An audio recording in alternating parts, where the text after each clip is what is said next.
Gravity Circuit is a video game which was released in 2023, and it adopts a kind of retro arcade platformer style.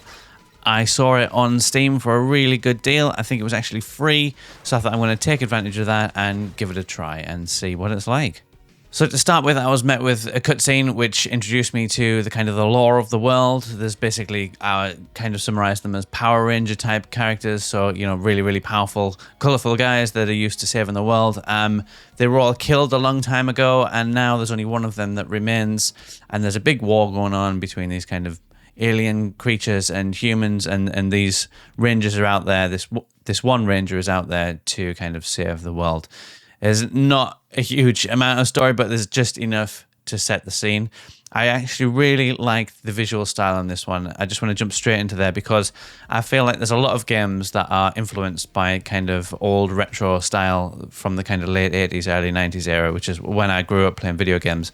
And a lot of them are influenced by that style, but they don't feel massively authentic to me. It does feel like a modern game still, where I felt like this one was actually built with the constraints of that technology in mind. So things like the cutscenes, the way that the characters were animated, the movement, the lighting, just the whole design of it did feel very authentic from that kind of, I would say, Amiga kind of era, which I used to have an Amiga 600, and this was the sort of game that I would play a lot. And it did look like that. And that carried on from the cutscenes, but also into the background and the design of the characters, which I thought had a really nice, unique look.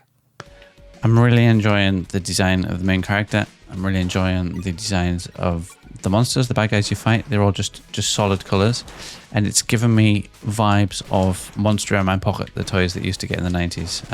Definitely in England. I'm not sure if there are anywhere else in the world, but used to get Monster in My Pocket. And I'm getting massive nostalgic Monster in My Pocket vibes from this. I don't know if that's the intention, but that's definitely where my brain's gone, and I'm enjoying it a lot. From an audio perspective, the game sounded really, really good. It sounded, again, authentic. There was a nice punch and, you know, heavy hits when you were attacking the bad guys, and also when they dealt damage on you. It was very satisfying. You knew exactly the damage was being done. I also found that the music was really good. It was nice. It was, again, quite nostalgic. It was very much of the time, and it was just thumping along in the background the whole time, which I thought was really good.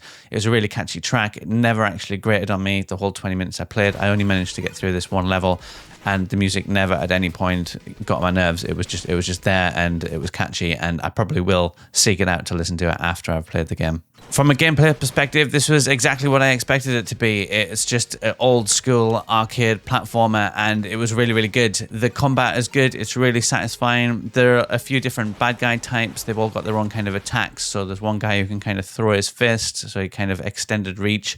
There's bad guys that are like little robots, which reminded me of like Turtles in Time, where there's tiny little robots and they fire in different directions, and you have to kind of learn to dodge that they can only, you know, fire in these directions. They're kind of constrained a little bit, and use that to your advantage. And there's some that fire weapons at you. There's some that throw bombs at you, and all this. And I found that the accuracy of the bad guys when they were throwing bombs was good. They were aiming at me. I did have to move out the way, which was nice. They didn't kind of fire in like a pre-programmed arc. They did always go for you, which was good. It kept me on my toes a lot. On top of the combat, which was fairly straightforward, apart from when they were on an edge of a cliff, and it was quite tricky to get to them. Combat was quite straightforward. You did kind of level up halfway through the level. I was given a power. There's kind of like an air burst thing, which meant that I could kind of jump and punch in midair, and you'd kind of fly forward a little bit. I used this a few times in combat, but I also found it quite handy to get across a gap. So I jumped across a gap. It looked a little bit too far, and I did this kind of air punch midair, and it did work. It got me across the gap. So that was quite nice that I could adapt the tools that they'd given me to play it in my own way. I cannot make that jump, surely. Here we go. I thought I could do my air boost. That's a little bit of improv, and it worked. Finally, the platforming is a big bit. There's a lot of gaps. There's a lot of jumping from platform to platform. And you're also given a grappling hook, which I originally thought it was kind of a Mortal Kombat scorpion kind of weapon. However, it turns out that it is actual kind of like a grappling hook that you can use to navigate around the environment. I never mastered this in my 20 minutes. I found it was quite tricky to do with the controller. I would almost prefer to use a keyboard for this, but I was prompted to use a controller for the best experience, so I did that. I found it was quite tricky to aim it diagonally. The character seemed to fall too fast. It didn't have that kind of momentum that kind of Spider-Man would have, where he's being carried along.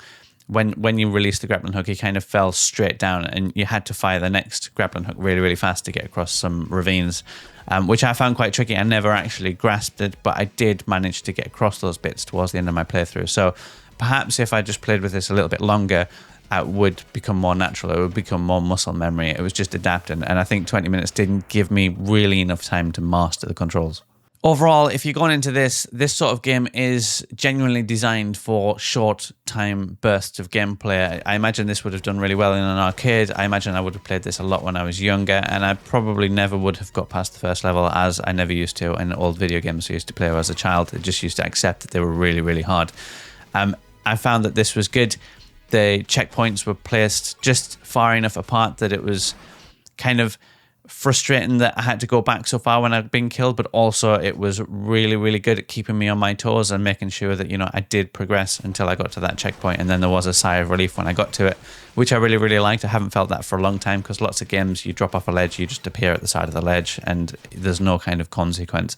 So I did appreciate that, and I felt in 20 minutes, this is front loaded with the gameplay. You know, I did manage to level up my character. I did experience a lot of different bad guys.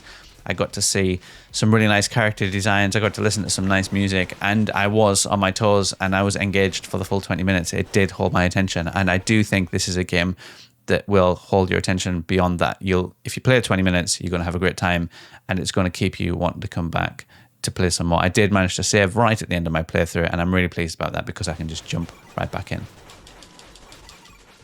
I've got to a checkpoint. Perfect place to end the game. I got to a checkpoint. I got past the hard bit, and I got to a checkpoint. I'm good to go if I want to continue playing this again, which I think I might.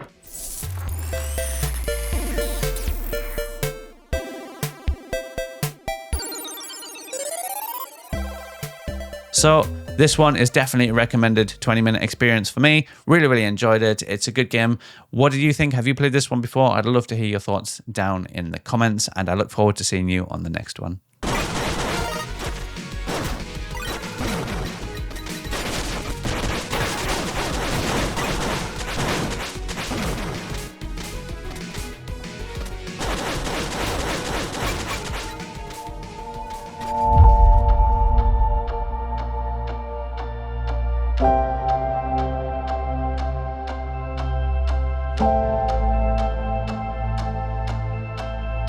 Bye.